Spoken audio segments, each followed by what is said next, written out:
Quem nesta vida está livre de comer sabedoria demais e intoxicar o ego? Nessa série de vídeos eu vou falar um pouquinho sobre o que eu aprendi lendo e conversando com pessoas e conhecendo pessoas sábias ao longo da minha vida.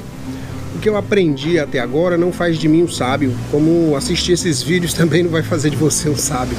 Eu acho que você pode pensar em mim como uma espécie de papagaio, porque eu tenho uma boa memória, isso eu tenho, isso aí dá para me orgulhar um pouquinho.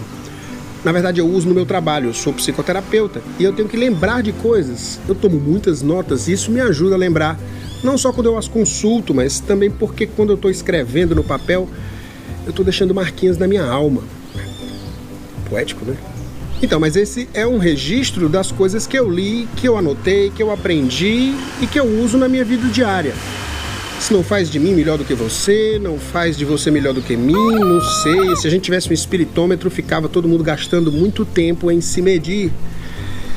E perdia o tempo de viver e aplicar o que a gente aprendeu. De modo que com esse vídeo eu só quero dividir um pouquinho com você do que eu tenho aprendido durante metade da minha vida, quando eu comecei a me interessar por filosofia perene. E o que é filosofia perene? Filosofia perene é um termo inventado pelo Aldous Huxley e que compreende alguns sistemas filosóficos que vicejaram no Oriente durante muitos milênios e no Ocidente mais recentemente, da Idade Média para cá. Esses sistemas eles abrangem conjuntos de crenças muito diversos e é uma espécie de monomito, porque você tem desenvolvimentos muito semelhantes em pessoas que são budistas, outras pessoas que são islâmicas, outras que são cristãs, mas que no fundo, no coração do que elas escrevem, do que elas falam, do que elas fazem, elas estão muito próximas. Então, como disse Teilhard de Chardin, tudo aquilo que evolui converge. De modo que eu vou contar muitas histórias aqui e também falar coisas que eu aprendi ao longo desses anos, como essa que a gente vai conversar hoje, que é orgulho espiritual. Vaidade espiritual. A vaidade é uma palavra mais precisa, né? Porque orgulho pode ser uma coisa muito boa. Você ter orgulho daquilo que você sabe que faz bem, como eu tenho orgulho da minha memória, pode ser uma coisa interessante. Vaidade é mais uma coisa vã, né? É uma coisa que não serve para muita coisa. Serve para você ficar cego, não enxergar o caminho à sua frente. Vaidade espiritual é o pior tipo de vaidade que existe. Tem muita gente que é vaidoso porque é bonito, tem gente que é vaidoso porque é rico, tem gente que é vaidoso porque é homem, tem gente que é vaidoso porque é heterossexual, porque é branco, por um monte de motivos idiotas. Mas todas essas vaidades, por mais sórdidas que elas possam parecer, nenhuma delas se compara com a vaidade espiritual. Tem uma história que exemplifica muito bem isso. Era a história de um homem que bebia e jogava muito tempo atrás, no Império Islâmico do passado.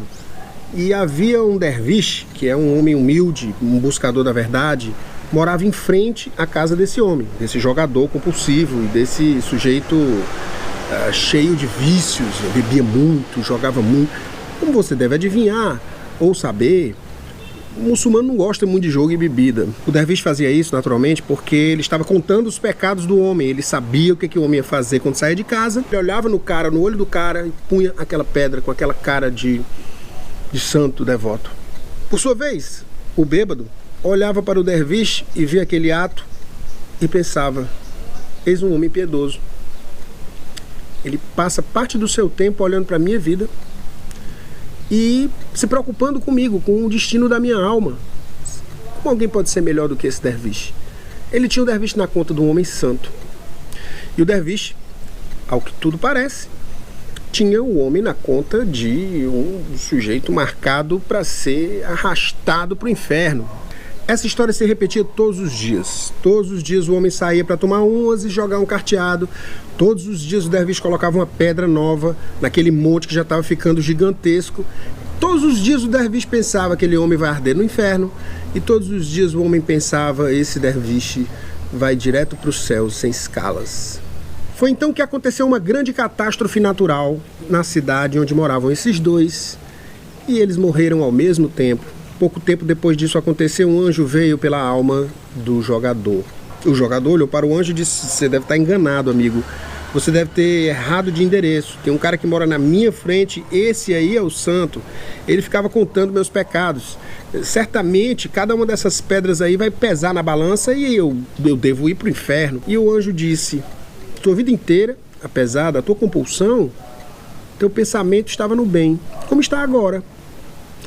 Já o derviche, a vida inteira, o pensamento dele estava no teu erro, e é o erro que o levará para o inferno. É óbvio que essa é uma história simbólica, viu, gente? Nesses tempos de ceticismo e materialismo, é muito fácil a pessoa pensar assim, mas que coisa mais obscurantista, negócio de céu e inferno, negócio de anjo, demônio.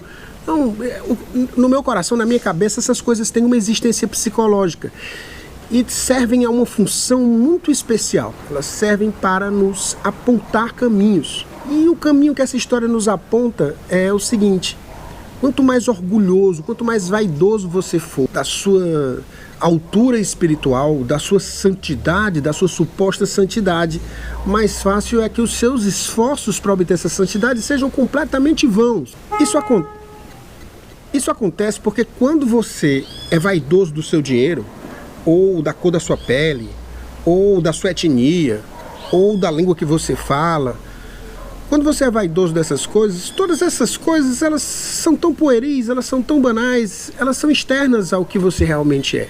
Mas quando você é vaidoso da sua alma, supostamente mais evoluída do que a do outro,